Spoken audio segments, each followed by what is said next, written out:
or history. We'll start from the history, not from anywhere. So it is my obligation to make Indian leaders to clearly understand the Naga history.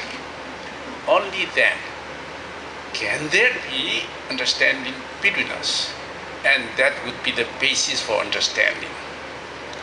So it took a long time.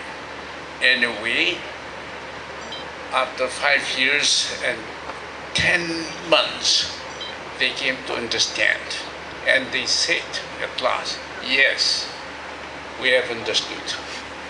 Your history is unique, and we respect that, they said. Until and unless this is officially acknowledged or recognized, there will be no meeting point.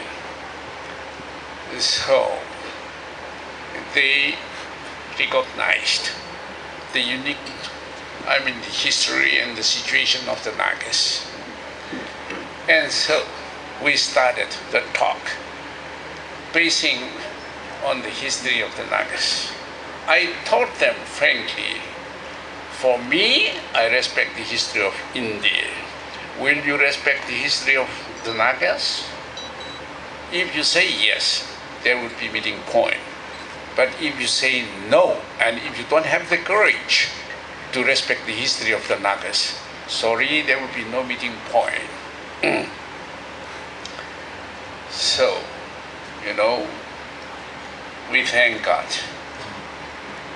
Government of India, after understanding and after having a exhaustive way of discussion or talks, they recognize the uniqueness of Naga history and the uniqueness of Naga situation also. So, we don't base our talks and our argument on any other points, but on the history of the Nagas. On the history of the Nagas. Because we have our history. We have not been a lost people, a lost nation. We have our history. And so long as our history goes that way, well, we have to stand our ground. We are not here to sell out the right of Nagas. And that is not the solution. That is not the solution. But now, to what extent government of India will have the courage to reflect the uniqueness of Naga history in any agreement? That is a serious question. I do not know how the government of India would go about it, but that is a big issue remaining to be solved. And so we have the ground to stand on. Prime Minister, almost all the Prime Ministers we came across or we came to talk with, yes, they said, we accept the uniqueness of Naga history. Yes. Therefore, we have to seek solution which would be honorable and acceptable by both, or to both. At last, Prime Minister Manmohan Singh also said, well, Mr. Muivah, we have to seek the solution outside the box. Outside the box. And solution must be honorable, acceptable to both. We have this kind of commitment to us from the BJP-led government. They said Naga history is unique. It is clear to us. From Narasimha Rao's government, Congress-led government, they said this issue, Naga issue, is not law and order issue of India. it is political, and it has to be, the talks will have to be without any preconditions. It has to be at the highest level. And again, here the Prime Minister, Mr. Manmohan Singh, also gave us the same promise, commitment. So, if the government of India would honor their own commitment, solution may not be far off. Because the uniqueness of Naga history is officially accepted or recognized. Because they themselves gave us the commitment, the solution will have to be honorable, acceptable to both. Okay, how would you define the term honorable? It is left to you also, not to me alone. And in addition to that, he also said, solution will have to be outside the box. So we have these three commitments: political, uniqueness of Naga history, honorable solution, outside the box. So there can be no confusion.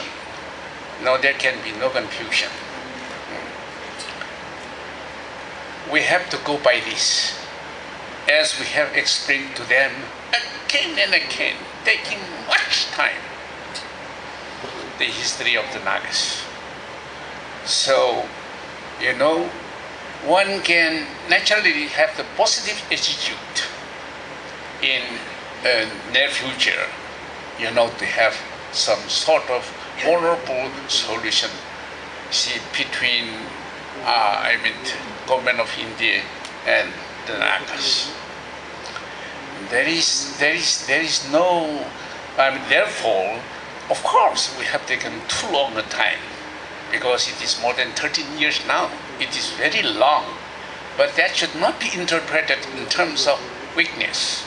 No, I believe progress is made, because government of India has understood us, because we have done the best we could to understand the government of India.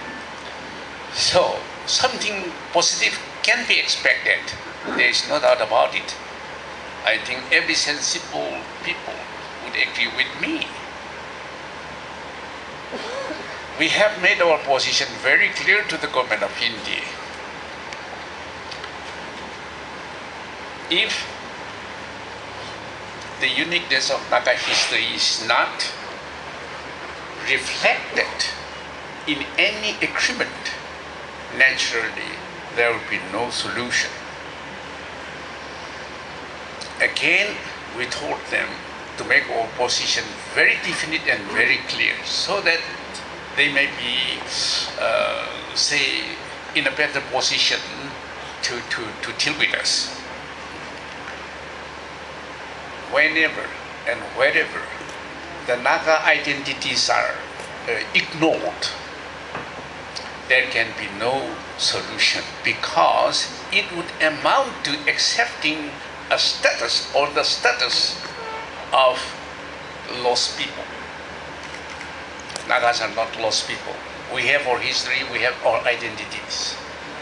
Will the government of India be prepared with all their wisdoms and farsightedness to understand the significance of the Naga's identity? How far will they be able to go positively about it? You have to think about it. And also, we made our position very clear to them. As long as Nagas are kept divided, with their land divided here and there is no possibility to come closer to each other.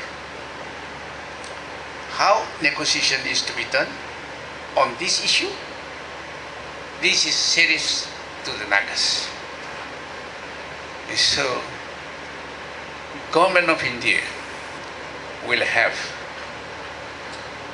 to make the approach in such a way that Nagas could understand and come closer to each other. We want to live here on earth with our rights, respecting the right of India also. This is the way we have to live. And so, the Nagas' position is clear. We gave our commitment. Yes, we will seek political solution. We honor the commitment even now.